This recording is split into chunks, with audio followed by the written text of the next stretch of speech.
In the heart of the ancient Mesopotamian desert, there once existed a wonder that defied every known law of nature.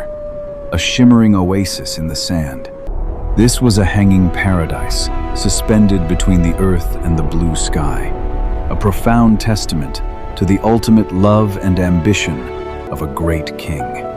The Hanging Gardens of Babylon remain the only wonder of the ancient world whose physical remains have never been found, haunting our history with mystery. Join us as we journey back through the shifting sands of time to uncover the secrets of this architectural masterpiece and its legendary, hidden existence. Imagine a mountain of greenery rising in a flat land, where cool waters flowed through shaded groves, offering a sanctuary from the harsh desert sun. Every terrace was filled with exotic plants and fragrant blooms, creating a vertical forest that seemed to float miraculously above the mighty city of Babylon. The air was thick with the scent of jasmine and the sound of falling water, a sensory miracle built in a land of dust and heat. But how did this magnificent structure come to be? And what drove a king to build a paradise where nature never intended it to survive? During the peak of the Neo-Babylonian Empire, King Nebuchadnezzar II transformed his capital into the most magnificent city the ancient world had ever seen. The city was a hub of wealth and culture, protected by walls so thick that two chariots could pass each other on top of them. Merchants from across the known world gathered here, trading spices, gold, and silk under the watchful eyes of the Babylonian gods and their king. The walls were adorned with golden reliefs of lions, bulls, and dragons, symbolizing the power and protection of the deities that watched over the empire. Every stone and every brick was a statement of divine right, a permanent record of a civilization that believed it would endure for all eternity. But amidst this concrete and brick majesty, one woman longed for something else: the green, misty mountains of her far-off homeland in the north.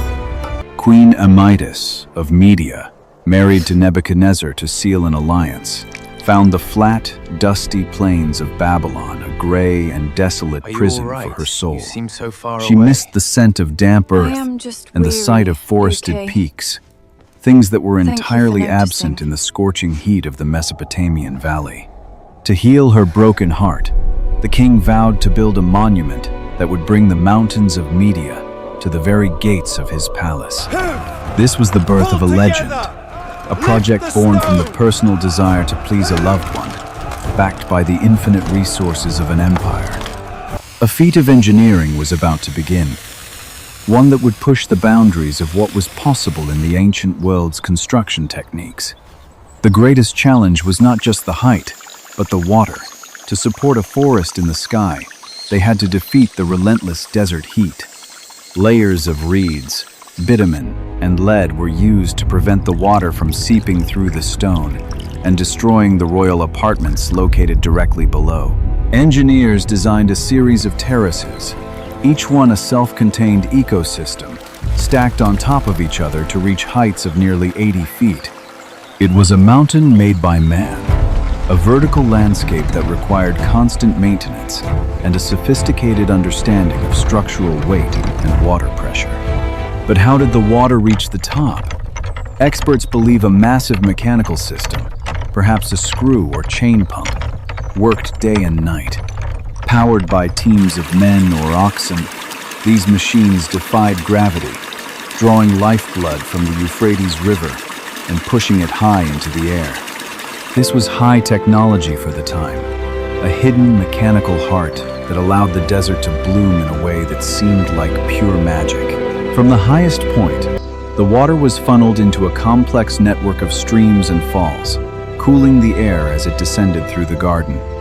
The Babylonians were masters of the river, and here they proved they could tame the Euphrates itself, making it flow uphill to touch the clouds. Rare trees were transported from hundreds of miles away, their roots anchored in deep beds of soil that were kept moist by the hidden pipes. To an approaching traveler, It would have looked like a lush, green mountain had simply fallen from the sky and landed in the city.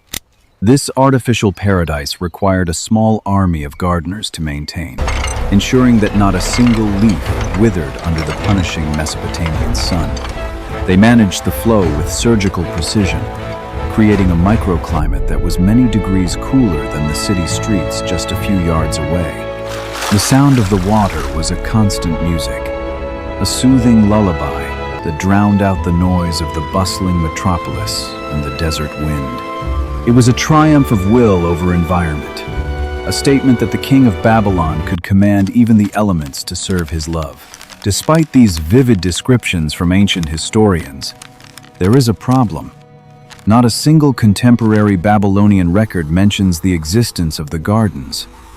Herodotus, the father of history, wrote extensively about Babylon's walls and temples, yet he is strangely silent about the famous Hanging Gardens.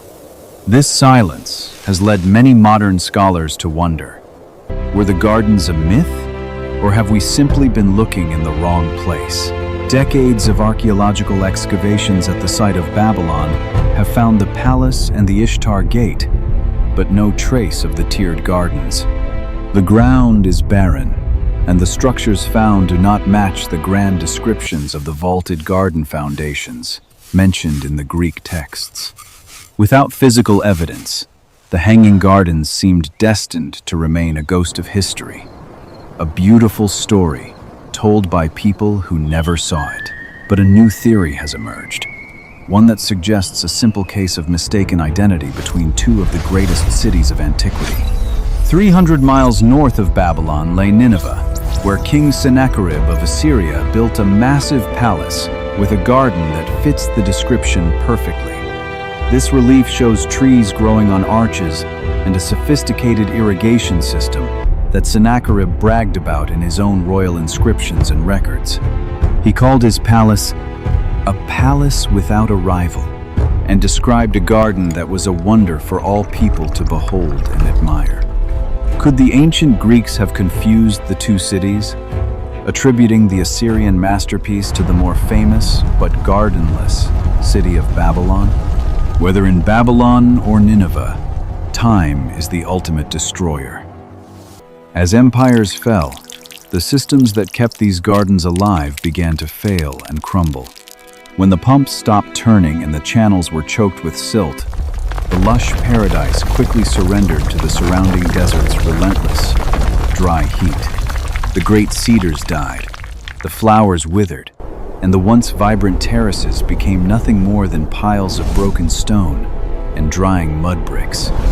Centuries of war and neglect buried the ruins, turning the site into a series of mysterious mounds that local legends whispered were once a palace. The memory of the garden survived only in books, becoming more fantastical with every retelling, until it moved from history into the realm of myth. The once mighty roar of the waterfalls was replaced by the hollow whistle of the wind, blowing through the empty stone arches of a lost era. What was once a symbol of life and power became a haunting reminder of how fragile human achievements are when faced with the power of nature. Yet, the dream of the Hanging Gardens refused to die.